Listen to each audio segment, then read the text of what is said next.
চারদিকে মৃত্যু, প্রতিদিনই বাড়ছে প্রাণহানি। এর মাঝেই মৃত্যু যন্ত্রণা দেবার নতুন উপায় বের করে ইসরায়েল। খাদ্য, পানি, ওষুধের মতো জরুরি সেবা বন্ধ থাকায় ক্ষুধা তৃষ্ণায় কাতর ফিলিস্তিনিদের মৃত্যুর মুখে ঠেলে দিয়ে তাদের উপরই চালানো হচ্ছে গণহত্যা। তবে ফিলিস্তিনিদের পক্ষে জড়ো হয়েছেন বিশ্বের বিভিন্ন দেশের বিভিন্ন পেশার কিছু মানুষ, যারা উপেক্ষা করতে পারেননি অভুক্ত শিশুদের কান্না।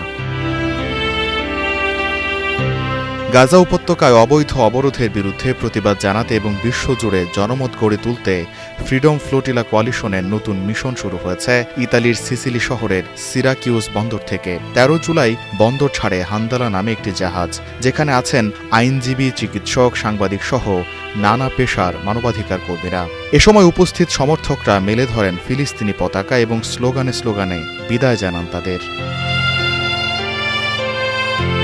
ফ্লোটিলা সদস্যরা জানান, এই মিশন সরাসরি গাজায় সহায়তা পৌঁছানোর লক্ষ্যে নয়, বরং একটি প্রতীকী পদক্ষেপ যা অবরুদ্ধ গাজার মানবিক বিপর্যয়ের দিকে দৃষ্টি ফেরাতে চায় বিশ্ববাসীর।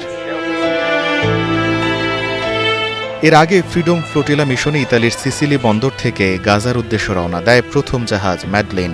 উদ্দেশ্য ছিল ইসরায়েলের আরোপ করা খাদ্য সহায়তা প্রবেশের অবরোধ ভেঙে গাজায় মানবিক সহায়তা পৌঁছে দেয়া। অবরোধ চ্যালেঞ্জ করে ছুটে চলা জাহাজটি ৯ জুন ভূমধ্য সাগরের আন্তর্জাতিক সমুদ্র সীমায় থাকাকালীন আটক করে ইসরায়েলি নৌবাহিনী।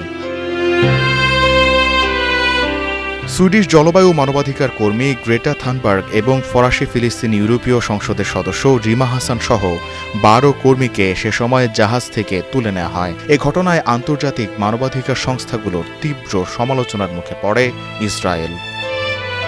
গোলাম কিবরিয়া, স্টার নিউজ।